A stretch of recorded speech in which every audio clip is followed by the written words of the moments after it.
just one more tip for engineers during active combat. Obviously, the repair tool has will overheat over time. So just go ahead and when you get behind a tank and you're repairing it, make sure you burst fire it, especially if you see the enemy taking multiple shots at your guy. Because over time, your repair tool is going to run out, and then you're going to have to wait, and that's 3 or 4 seconds that the enemy can take down your teammate's health even more and even destroy him. So I know the repair tool has a far greater life than in Bad Company 2. It wasn't as necessary, but in here, if you're taking 8 different shots from 8 different directions, eventually it's not going to be enough. So you just want to repair it. Just keep burst firing that so that you never run out. And this is just, it doesn't matter how good in a tank you are. It's important to know when to back out of a losing fight. There are certain situations where you're not going to win. Don't try to fight them. If I'm driving and I see there's like 3 enemy tanks at a flag, I'm not going to try and fight them all. I'm going to at least wait for them to split up. Then I can take them, one at a time. You're not going to win a 3-on-1 fight. And it's better to just live to fight another day and come back than it is to die and then have to wait for the tank to respawn again. So one more important part of combat is the terrain, obviously. You need to know where you're going to have the highest to lowest chance of survival. Crowded versus open ground. Maps like CN Crossing, close quarters. Maps like Caspian Border, wide open plains. Your tank is generally has a better chance of surviving on open ground. So as long as you can go and keep some distance between you and the enemy, especially infantry, then you'll have a higher chance of survival. If you're going into obviously Caspian Border has a wide array of terrain, so you've got the wide open area around the flags, but then once you go into the flags, it gets a little bit tighter, so you want to be watching out at all angles, because we know, and we've already discussed how C4 happy people can be. That's when you generally want to run something like proximity scan, because it just helps you stay in the fight a little bit longer, see where they're coming from. I think I have one more really good tip to give you guys. Never ever abandon a tank. You might die, but the enemy, is going to get it if you bail out. I know that when me and the guys are, fighting, if we see an enemy bail out of a tank, we'll stop shooting at it. I'll drive, especially if we have the CITV, we'll have a third guy in there. He'll go ahead and repair the tank and take it. Remember that a tank at 1% can still be repaired and used against you. So you want to stay in the fight until you're destroyed. Giving an enemy a tank, especially if the enemy stealing it knows what he's doing, is just going to make life that much harder for you and your team. So always go down with the ship. Never leave it out in the open. Even if you... I'm even reluctant, let's say my gunner gets killed repairing. I'm reluctant to get out and repair myself, because he can just kill you and steal your tank. So just wait for your gunner to spawn back, I would say.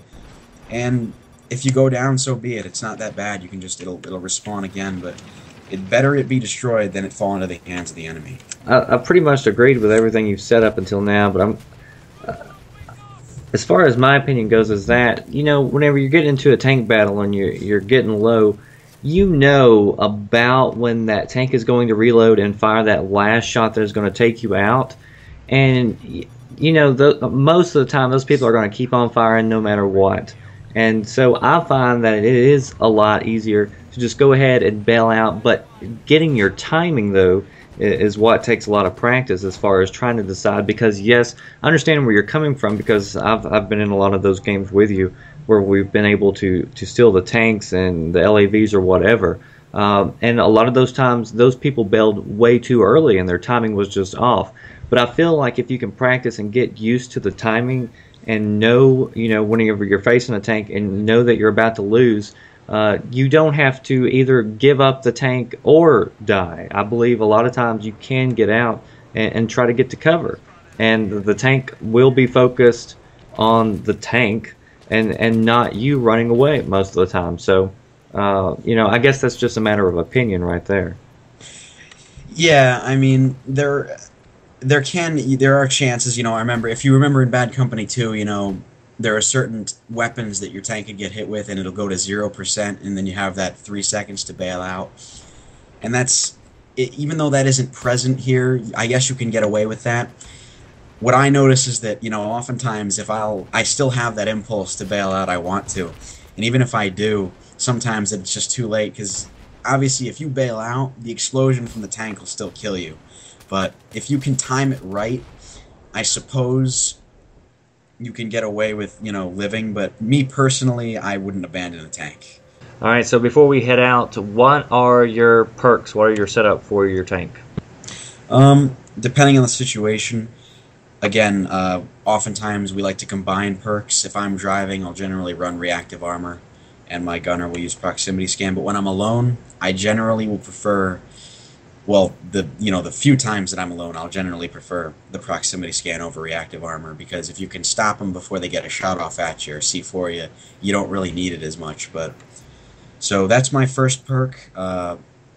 Another one I use as my secondary gadget is the canister shell.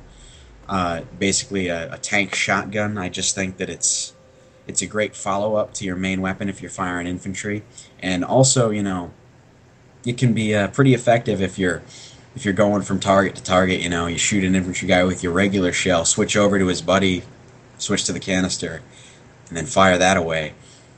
So that's another good point. And then thermal optics is the optics that I use. It's just, to me, some people prefer zoom. In my opinion, thermal optics makes it easier to see things, especially if you're looking up at somebody, like if they're hiding behind a rock. I'll usually switch to thermal, and then I can see their white figure come up over the rock, and then that just makes it easier to shoot at. So that's my setup. And I think most people who have been watching this channel for a while know that I like to run with optics and canister shells. Optics, because mainly I'm shooting long range a lot of times. A lot of people like to use smoke though, so we don't want to forget those people as well. There's no right or wrong setup. Everybody plays different, and so I mean, what works for me may not work for you. But I like canister shells because most of my combat happens against infantry. So a lot of times if I miss with the main tank shell, if they're coming at me, close to me, trying to C4 me, I think I had some footage of that a little bit earlier on this particular clip, then I can easily switch over and take those out. But some people like to use the guided missiles, and some people swear by them. They love to take out helicopters and that sort of stuff with it. So either way, it's good. Those are just our particular setups. Post in the comment section below. Let us know what your favorite setup is for the tank. And that last game, we gave it all we could. We had a good game in the tank, but in the end we ended up losing. Sometimes this happens, and we could rage quit, or you could just take your loss and realize that you played a good game. And sometimes there's nothing you can do if you don't have the teammates, but you still have a good game and still lose. So just because we post up videos to YouTube doesn't mean we win every single game, but doesn't mean that you didn't have a good game. So that does it for this video. If you enjoyed it, please comment, like, subscribe. If you want to hear more tips from Gremlin, be sure that you check out the links in the description box. He's over on Battle Strats, and I'm sure he'll be able to correspond with you on the forums if you so desire. So that does it for this video. If you enjoyed, I'll see you next time. Thanks for watching.